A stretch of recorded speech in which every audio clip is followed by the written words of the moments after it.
Amén significa así sea. Y para todos aquellos que nos están mirando a través de las redes, queremos decirles que la plática de hoy se titula Malas noticias para el mundo. Y hay en las redes, en los medios, quienes se dedican a hablar de las buenas noticias, porque de veras que tú enciendes un noticiero y son puras malas noticias. Nos hace falta escuchar unas buenas noticias y hay quienes trabajan así. Pero yo quiero hablarte de que lo que Dios hoy quisiera decirle al mundo, lo que hoy Dios quisiera compartirle a aquellas personas que no conocen al Señor. Pero tú dices, bueno, y entonces ¿eso qué tiene que ver con nosotros si nosotros ya conocemos al Señor? Bueno, tú eres el instrumento que Dios ha levantado para que lleve esas malas noticias, y con esas malas noticias lleven también una buena noticia. ¿Está conmigo? Entonces hay malas noticias, pero hay una buena noticia. ¿Quién la debe compartir? Quien conoce esas dos. Quien conoce la mala noticia y quien conoce las buenas noticias. Y déjame, antes de entrar aquí en la plática, déjame decirte que ayer estuve en otro funeral junto con mi esposa y algunos miembros de aquí de la iglesia. Y los últimos 4 funerales en los que he estado, en un espacio como de 2 meses aproximadamente, han sido de personas que de alguna manera han estado ligados a Casa de Misericordia o han estado ligados a algunos de entre nosotros. Y estas son malas noticias, ¿no? Estas son malas noticias. Y uno se pregunta, ¿qué está sucediendo? ¿Qué está pasando en este mundo? La última vez que estuve parado en este lugar, te hablé de esa tragedia que sucedió en en la ciudad de Torreón, allá en Coahuila, cuando este chico sacó la pistola y mató a la maestra y dio a otras 6 personas. Y todo lo que se generó, todo lo que se debatió, y parece como que todo ha vuelto a la normalidad, ¿no? Ya nadie está protestando, ya nadie está diciendo nada, y como que nos vamos acostumbrando a ese tipo de situaciones. Resulta que en Chiapas, me parece que hace unas semanas también, otro chico llevó otra pistola y no la llevaba cargada. Y ahí entran debates que derechos humanos dice que no hay que meternos con las cosas de los niños, que no hay que tocar sus mochilas. Y hay otra gente que dice, revisemos sus mochilas, pero también revisemos su cerebro y también revisemos sus corazones para ver cómo están estos niños. Malas noticias. Déjame decirte que hablando de esto, esta misma semana que acaba de pasar, vimos a unos chicos de la Sierra de Guerrero, niños entre 8 a 12 años, 13 años, que ya forman parte de las guardias comunitarias que se están levantando en esos lugares. Particularmente esta, si tú vistes la escena, es de una guardia que está oficialmente constituida, porque hay unas que no son oficiales, pero esta es una oficial. El gobierno de Guerrero está enterado de que existe, por eso el gobernador fue esta semana a ver qué está pasando. Estos chicos estaban, si tú vistes, con un pañuelo en la cara cubriéndose su identidad y con un rifle en la mano, porque hay que defenderse de las bandas criminales. Particularmente aquí eran, creo que los Ardillos o no sé quién. ¿Qué está sucediendo? Los niños que tendrían que estar estudiando, divirtiéndose, jugando, soñando con lo que quieren ser cuando sean grandes, hoy se están poniendo las armas y están siendo alistados para poderse defender, porque quien debe defenderlos, en este caso el Estado de Derecho que debe de privar, no está sucediendo. ¿Para dónde volteamos? ¿A dónde miramos? ¿Qué hacemos? Déjame decirte que esta misma semana he escuchado malas noticias para los jóvenes. Escuché que el suicidio se ha vuelto en la segunda causa de muerte en los jóvenes que están por ahí entre los 15, 16 hasta los 25 años. Segunda causa de muerte en nuestro país. Una organización internacional está haciendo un estudio a nivel mundial para ver, a ver qué es lo que sucede, por qué esa tendencia a quitarse la vida. Particularmente aquí, la Universidad Metropolitana en el campus de Coajimalpa está haciendo esa investigación y estaban arrojando los datos de cuántos chicos que se anotaron el semestre pasado pensaron en quitarse la vida o en atentar contra su cuerpo, o dijeron: quisiera dormirme y no despertar. ¿Qué está sucediendo con esa generación Z? Algunos de ellos ya no son ni millennials, son Z. ¿Qué está sucediendo? Y una de las cosas que dicen es que estos elementos electrónicos están provocando una gran soledad. El día de Reyes, 6 de enero, mi esposa y yo salimos por aquí, por la calle, por la colonia. ¿Y te acuerdas cómo eran antes los 6 de enero? Todos los niños afuera con sus juguetes. Hoy esto estaba desolado. Encontramos un par de niños ahí por cerca de la colonia Morelos, y los dos iban con unas armas de juguete, pero armas. Y toda esta zona vacía.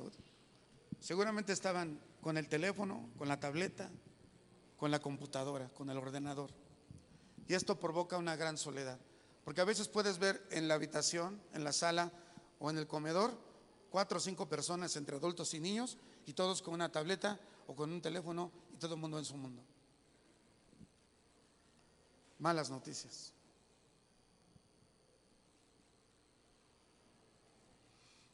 Tenían otra noticia mala acerca de los jóvenes, no la recuerdo ahora, pero sí recuerdo que también se nos acaba de decir que hay un virus que está extendiéndose desde Wuhan, en China, hacia diferentes partes del mundo. Esas son malas noticias. Pero hay peores noticias todavía. Si tú tienes tus hojas, me gustaría que fueras allá a la parte donde habla de la mala noticia, para que puedas ir siguiendo lo que voy a decir. Hay una mala noticia que toda persona debe escuchar. ¿Cuál es esa mala noticia? Que sin Cristo, sin haber nacido de nuevo, el ser humano es un pecador que necesita desesperadamente la gracia de Dios para ser salvos de la condenación eterna. Así como el médico le informa a un enfermo cuál es el diagnóstico de lo que le está sucediendo, y una vez que le da el diagnóstico, pues obviamente determina cuál es la enfermedad, y junto con la enfermedad le da el remedio. Así es necesario que aquellos que no conocen a Dios, que no saben del plan de Dios, que han oído de Dios, que dicen creer en Dios, pero que no han nacido de nuevo, que no hay arrepentimiento en su vida, no hay un cambio de vida, que no hay fruto en su vida, la obra de Dios en ellos, es necesario que ellos sepan que están en una condición extremadamente peligrosa, porque no han conocido a Dios y no han nacido de nuevo. El libro de Efesios, en el capítulo número 2, en el verso número 1, dice que Dios nos dio vida cuando estábamos, ¿cómo? Muertos en nuestros pecados y delitos. Él nos dio vida cuando estábamos muertos en pecados y delitos. Un hombre, una mujer, un adolescente, un joven que no ha conocido al Señor y no ha nacido de nuevo, está muerto. La palabra muerto aquí se aplica en su original, que dice separado.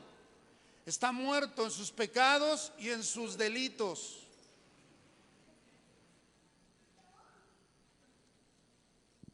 Y ese mismo capítulo 2, siguiente verso, describe cuál es la condición del ser humano. Dice que anda siguiendo la corriente de este mundo. Una de las versiones dice que es energizado por el espíritu del enemigo que opera en esos hijos de desobediencia.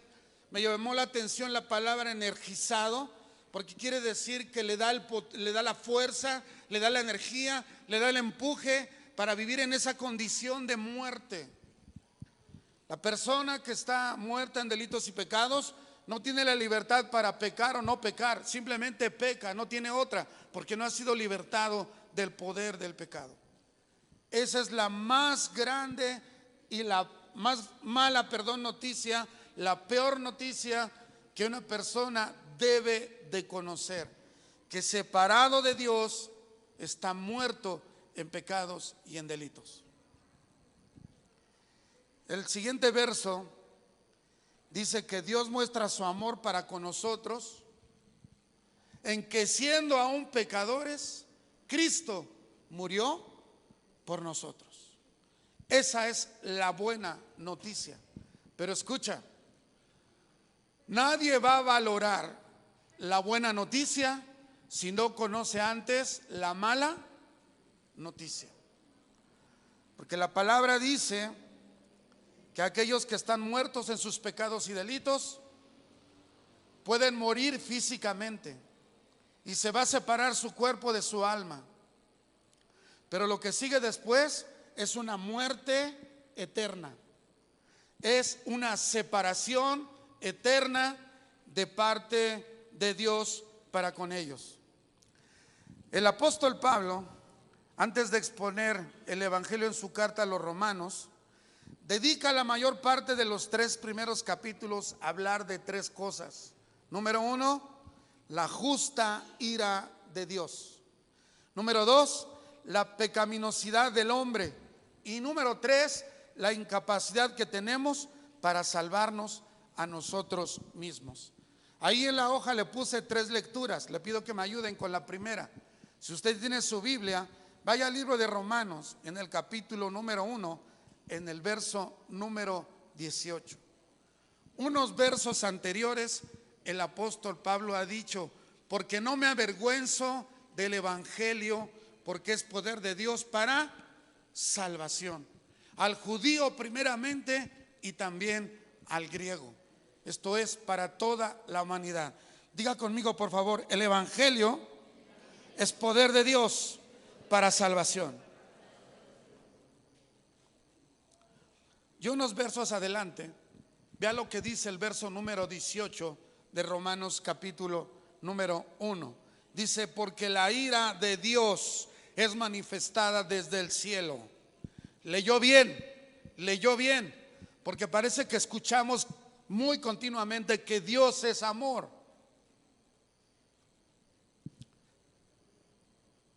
El día de ayer que estuve con la persona a la que le privaron de la vida, estuve con su familia. ¿Usted cómo cree que se encontraba? Además de triste, indignada, porque alguien le privó de la vida a su familiar. Y luego nosotros podemos pensar: ¿qué piensa Dios de todo lo que pasa en el mundo? ¿Qué pasa? ¿Qué piensa Dios de todo lo que está sucediendo sobre la tierra? De todas las injusticias, de todas las maldades, de todos los pecados en los que opera el ser humano y que se vuelven una conducta, un estilo de vida, una forma de ser. Y de manera insensible se empieza a pensar que así es como se vive. Y los hijos que van creciendo, que van haciendo, creen que así fue siempre. Tú y yo tenemos memoria de hace 40 años cuando éramos unos niños. Y cuando esta forma de vida que hay hoy no existía. Había respeto, sí había muerte, sí había muchas cosas malas, pero no en el grado en que lo estamos viendo el día de hoy. Pues sabes, desde que se escribió esa carta y desde la antigüedad, mucho tiempo atrás, Dios está en contra de la vida impía, en contra de la injusticia, en contra de la maldad. Y aquí lo revela el apóstol Pablo cuando dice: porque la ira de Dios es manifestada desde el cielo contra, dice aquí, contra toda impiedad.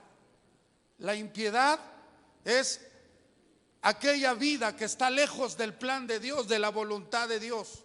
Una vida piadosa es aquella vida que se ajusta a lo que Dios diseñó, al amor, a la bondad, a la misericordia, a la honestidad, a la verdad. Por eso Dios está en contra de toda impiedad y de toda injusticia. ¿De quiénes? De los hombres. De los hombres. Dice aquí que con injusticia retienen la verdad. Oiga, Dios está airado. Pastor, ¿y entonces no es amor? Sí, por su misericordia no hemos sido consumidos.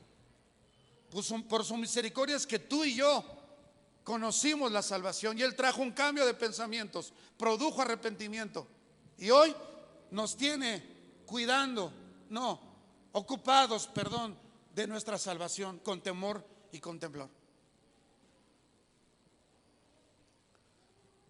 Uno de los pasajes que compartí el día de ayer está basado en Lucas capítulo número 11 y dice la escritura que cuando Jesús va al sepulcro de Lázaro que había muerto, lo recibe Marta y María, y cuando él está frente al sepulcro y les pide que remuevan la piedra, ellos le dicen que tiene 4 días que ha muerto, que ya apesta. Pero me llama la atención de lo que hace Jesús, porque dice la palabra, la versión Reina Valera dice que Jesús se estremeció en su espíritu. ¿Se acuerda? La versión textual dice que Jesús se enfureció en el espíritu. Y después de eso Jesús lloró. Mire, tal fue la expresión de Jesús que en su espíritu se enojó, se enfureció y después fue acompañado de lágrimas de indignación. Él estaba mirando dentro del sepulcro a un hombre que había sido su amigo, Lázaro. Y estaba mirando fuera 2 mujeres que también, hermanas de Lázaro, eran amigas de Jesús, Marta y María.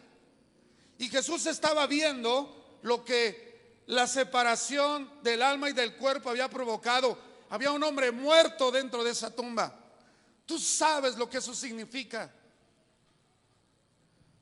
La palabra dice que él murió por una enfermedad. Pero es peor todavía cuando tú ves que alguien ha privado de la vida a otra persona. La indignación es mayor. Jesús estaba indignado por varias razones, pero la principal de ellas es porque podía ver hasta dónde había trascendido el engaño que el enemigo Satanás hizo en Adán y en Eva, llevándoles al punto de separarse de Dios, porque pecaron. Y ese pecado ha sido el trastorno para toda la humanidad, incluyendo el daño que se le hace a la misma tierra y al universo. Esa sentencia está en el capítulo 3 del libro de Génesis. Hay una sentencia para la mujer, hay una sentencia para el hombre, hay una sentencia para la tierra, hay una sentencia para Satanás.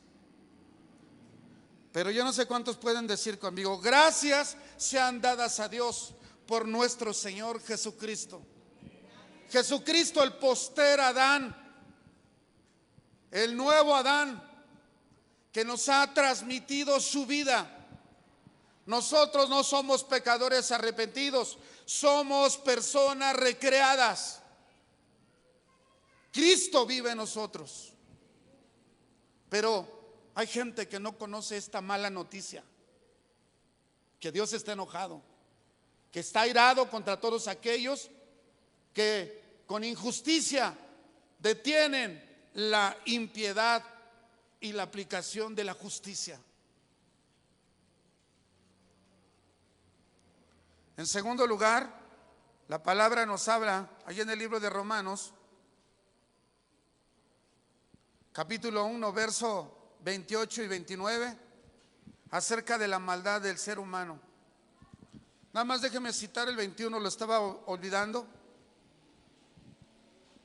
Porque dice el verso 21, porque habiendo conocido a Dios, está hablando de aquellos con los que Dios está enojado. Dice, habiendo conocido a Dios, no lo glorificaron como Dios, ni dieron gracias. Por lo que fueron entregados, Dios los entregó a vanos razonamientos y su necio corazón fue entenebrecido. En esa condición están esas personas. que necesitan escuchar la buena noticia, pero no la van a valorar si no conocen antes la mala noticia. ¿Me explico? ¿Cuál es la condición del hombre? ¿Cómo está ese hombre? Dice el verso 28 y 29 de Romanos: y como no tuvieron a bien reconocer a Dios, Dios les entregó una mente reprobada para hacer lo que es impropio. Y luego los describe. Dice: están atestados de toda injusticia, de perversidad, de avaricia, de maldad, colmados de envidia, de homicidio, de contienda, de engaño, de malignidad. Oiga, parece que estoy describiendo el carácter de una persona que en este tiempo está haciendo maldad. ¿No lo ve usted así?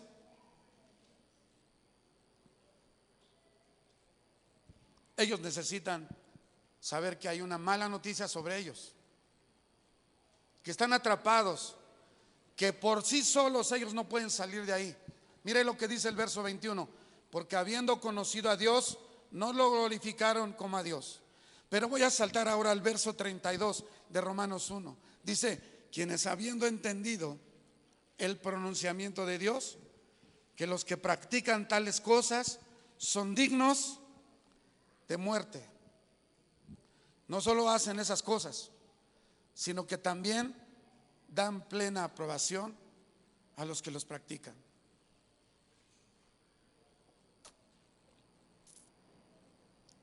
Que abran el corazón de los que secuestran, de los que hacen la trata de blancas, de los que promueven la prostitución, de los que venden las drogas. Que abran su corazón. Ellos necesitan la buena noticia, porque la violencia no se combate con más violencia, el odio no se combate con odio. Hay una esperanza. Romanos 3, 22 y 24 dice: la justicia de Dios mediante la fe de Jesucristo para todos los que creen, porque no hay distinción alguna, por cuanto todos pecaron y están privados de la gloria de Dios, siendo declarados justos gratuitamente por su gracia mediante la redención que tienen en Cristo Jesús. Repito: mediante la redención que tienen en Cristo Jesús. Repito: mediante la redención que tienen en Cristo Jesús. La palabra redención significa pagar y saldar una deuda. Todos los seres humanos que hemos pecado tenemos una deuda por ese pecado y tenemos actas que son contrarias a nosotros. Solamente por la salvación que da nuestro Señor Jesucristo es que esas actas pueden ser canceladas y esa maldad puede ser erradicada de nuestra vida y podemos entrar en una novedad de vida. Segunda de Timoteo capítulo 3 verso 16 dice que toda escritura es inspirada por Dios y es útil para enseñar, para redarguir y para instruir en justicia, a fin de que todo hombre sea apto y sea preparado para toda buena obra. Oiga, hace falta el día de hoy que se predique la buena noticia del evangelio de gracia de nuestro Señor Jesucristo, pero hace falta que se predique con la mala noticia, porque si solamente llegamos y le decimos Dios te ama, qué bueno, todo el mundo cree que Dios lo ama, pero no sabe el riesgo que está corriendo si Dios no ha traído salvación a su vida. Y Dios nos está exponiendo a ti y a mí, a nosotros. Yo dije, tengo que compartir esta mala noticia en este funeral en el que estoy, pero tengo que compartir también la buena noticia. Yo no quiero ningún mal acontecimiento para nuestra vida, pero no necesitamos esperar que algo malo sucede para que tú y yo nos conectemos con el propósito de Dios para nosotros, que somos su iglesia. Sinceramente, yo no tengo esperanza en ningún político, en ningún gobierno, en ninguna corriente ideológica. porque ha demostrado por años en la humanidad que no es la solución. Sí ha podido ver el poder transformador del Evangelio de gracia del Señor Jesucristo operando en hombres, mujeres, niños, adolescentes, que les cambia la vida y les asegura una eternidad con el Señor. Pero tampoco somos aquellas iglesias escapistas que solo pensamos en niblarnos nosotros, en irnos, en que Cristo ya venga. Es bueno que Cristo venga, pero Él vendrá cuando tenga que venir. Mientras tanto, nos toca a ti y a mí hacer la tarea que Él nos puso a hacer en donde Él nos puso. Y nos puso en donde tú vives, en donde tú trabajas, en donde tú estudias. Ahí hay gente que necesita oír la mala noticia, pero también escuchar la buena noticia de parte de Dios. Muchas personas hoy dicen: sé que Jesús es real, pero no necesitan el Evangelio. Yo tengo compañeros que trabajo que me dicen: que Dios te bendiga. Y yo sé cómo vive. Está atrapado. Y hace gestos buenos, pero está atrapado. Pero me dice que Dios me bendiga. Y yo también se lo digo: que Dios te bendiga. ¿Y sabe cómo está expresada esa bendición? En la salvación de su alma, en el perdón de sus pecados, en el arrepentimiento para su vida. No dejemos de predicar con fidelidad la palabra. Prediquemos la buena noticia, pero siempre y cuando expliquemos antes la mala noticia. Porque dar una buena noticia sin antes decir la mala noticia no es presentar el Evangelio completo. Siempre que una persona muere, alguien piensa si conocía al Señor. ¿Por qué? Porque está en juego su eternidad.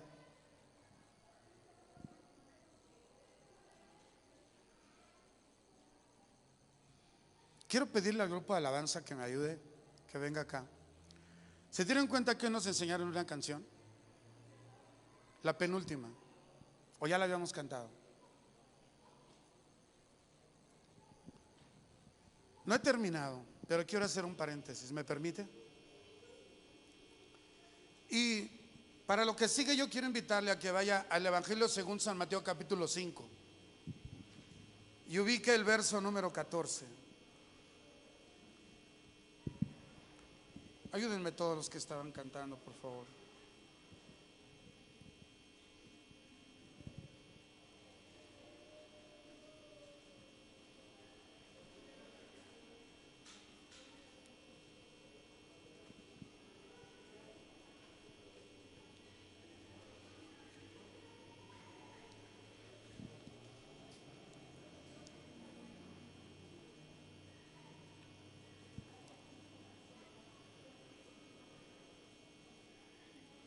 ¿Está en el verso 14? ¿Se puede poner sobre sus pies?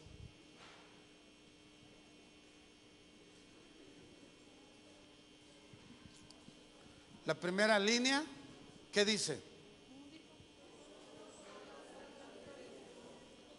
Otra vez, ¿qué dice? ¿Quién está diciendo eso? El Señor Jesucristo. Dice: vosotros sois la luz del mundo. ¿Cómo está el mundo? ¿En luz o en tinieblas? Y entre más tinieblas, ¿qué pasa con la luz? Resplandece más. Pero yo quiero que hagas un ejercicio. Voltéate con una persona y dile: si has nacido de nuevo, tú eres la luz del mundo. Díselo a alguien, míralo a los ojos y dile: si has nacido de nuevo, tú eres la luz del mundo. ¿Puede hacerlo con otra persona?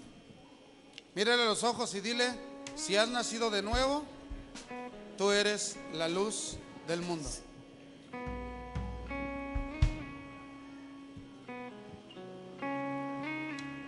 ¿Qué dice a continuación? Una ciudad asentada sobre un monte, ¿qué? Con esos dos que volteó, voltea ahora y dígale: no te escondas. No te escondas.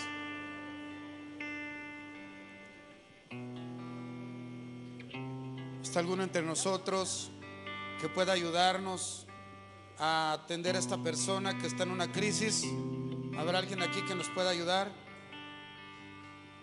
Y a veces hay gente que es luz y ante una oferta como esta no se pronuncia. Oiga, dice el Salmo 14, verso 1, dice el necio en su corazón: no hay Dios. Pero para que suceda eso de no hay Dios, no hace falta decir no hay Dios. Si tú no lo buscas y si tú no lo publicas, si tú no hablas de Él, es como si Dios no existiera para ti. Dice a continuación: ni se enciende una luz y se pone debajo de un almud, que es una cómoda. ¿Dónde se pone? Está reafirmando lo que dijo anteriormente. Ustedes son luz, no se escondan. No vayan debajo de un almud.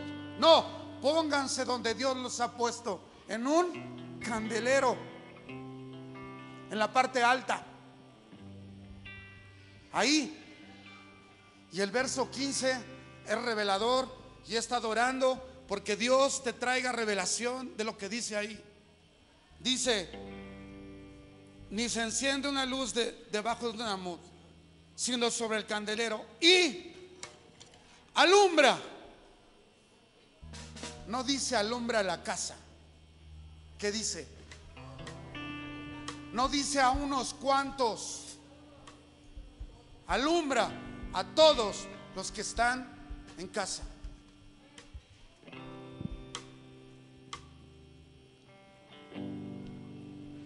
Oye, qué padre, me levanto en las mañanas, voy al baño, preparo mi café y el de mi esposa, abro mi Biblia, saco mi libreta de las peticiones de oración, la pongo sobre la mesa y empieza el trabajo para después enviarte un devocional, pero donde antes yo primero busqué al Señor en el devocional. Eso es luz para mí. ¿Y los de mi casa? Hay un programa, y es el primero que te quiero mencionar ahorita, que hemos echado a andar desde hace 3 semanas. Te di una hoja, espero que la tengas. Y ese tercer programa dice: una iglesia en cada casa. Ahí les va, varones. Dios me dio a mí la responsabilidad en mi casa de ser luz para los que están en mi casa. Efesios 4 dice: varón, que tú eres cabeza, no eres cola. Y esto quiere decir que tú vas adelante, no vas atrás. Ese es el diseño de Dios para tu vida. Y la palabra te dice que te coloca como rey y como sacerdote. Tú eres luz. Hace 15 años que empezó Casa de Misericordia, la sociedad no estaba como está hoy. ¿Cómo estará dentro de 15 años? El año 2035. Bueno, los que estén. Algunos ya no estaremos quizá. Pero ¿cómo estará? Hoy no solo necesitamos varones, mujeres que sean luz y alumbren a todos los que están en casa. La semana que pasó fue mi segunda reunión de iglesia en casa. La primera la utilizamos para diseñar cómo va a ser nuestra reunión. Ahí estuvimos, mi esposa, yo, Michelle, y diseñamos cómo hacer nuestra reunión. Esta semana que acaba de pasar tuvimos nuestra segunda reunión y tuvimos un invitado, Ian, estuvo con nosotros. Y no dijimos, no vamos a hacerla porque está Ian. No, al contrario, si alguien llega a tu casa el día que tienes tu reunión, tu iglesia en casa, es porque Dios lo llevó. Es porque necesita escuchar una mala noticia y la mejor y más excelente, buena noticia. Una iglesia en cada casa. Yo les pregunto, directores de áreas de la iglesia, les pregunto, líderes de hogares de refugio, les pregunto, maestros de academia, y les pregunto a todos, ¿cuántas reuniones llevan ustedes? ¿Cuántas llevamos? No hay un estereotipo, no hay un estándar, no hay una forma. Es crear un espacio para que Dios irradie su luz, la que ya tenemos, y se manifieste. Tú no sabes si te pasará como un día. Me dijo mi madre, después de que yo había nacido, al día siguiente regresé a casa y le dije: mamá, quiero orar por ti, cuando yo no quería saber nada de Dios. Y mi madre me dijo después: hijo, si ese día no hubieras orado, no sé qué hubiera pasado, porque yo ya quería tirar la toalla, estaba cansada. Pero esa oración que hiciste, que Dios usó tu vida, me cambió las ganas de seguir adelante. ¿Cuántas personas en nuestra casa, a través de nuestra oración, recibirán el mensaje de Dios, que les hará desistir de algo que no quieren y es malo que hagan? No sé, me puedo pasar más tiempo aquí, pero no es difícil. Mujer, si tu esposo no está aquí, si tu esposo no quiere, toma la reunión y hazla tú. Jóvenes, si quizá hay aquí alguien de ustedes que es el único creyente en su casa, agárrense de Dios y diseñen una reunión para toda su familia. ¿Sabes cuándo va a venir tu familia? A lo mejor no viene, pero necesita conocer el evangelio ahí, en su misma casa. Quiero que me ayuden a cantar esta canción que habla de que somos luz. ¿Me ayudan?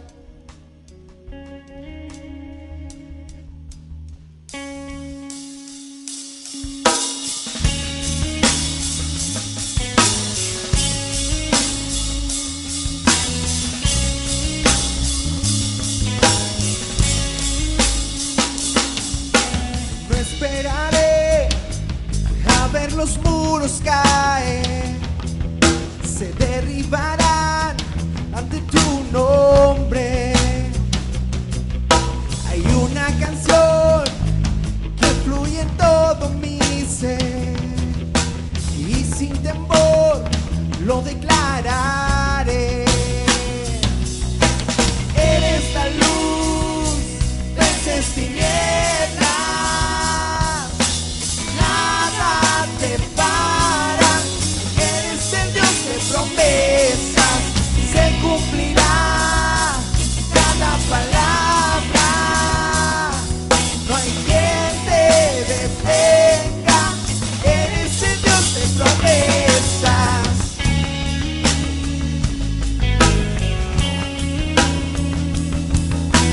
Viene el rey, prepara el camino ya, y ante él todo miedo huirá.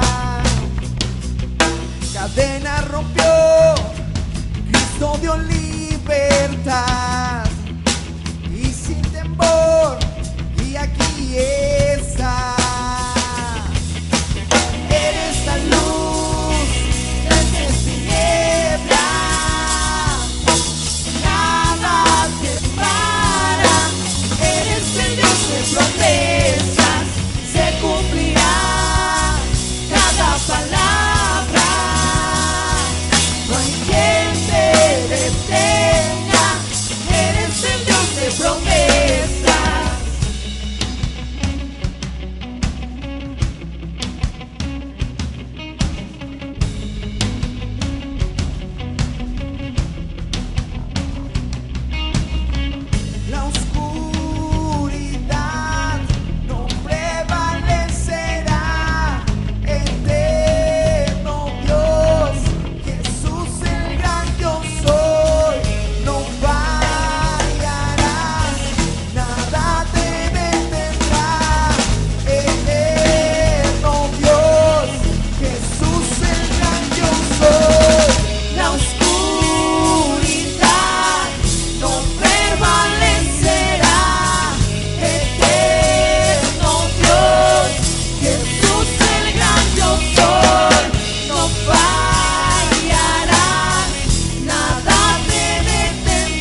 Quiero pedirte que cierres tus ojos.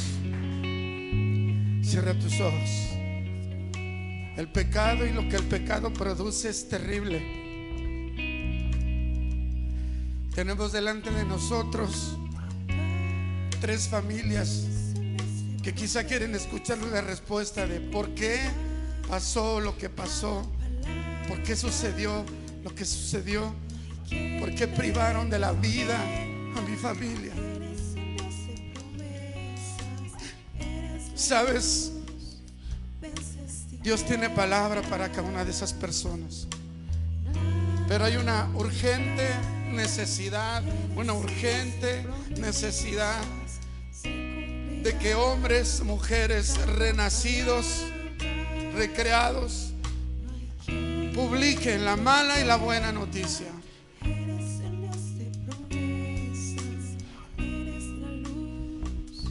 Señor, yo oro porque si alguien está entre nosotros hoy y necesita que la luz de Dios venga a su vida, naciendo de nuevo, haciéndole nueva criatura, yo no dudo que eso suceda ahora.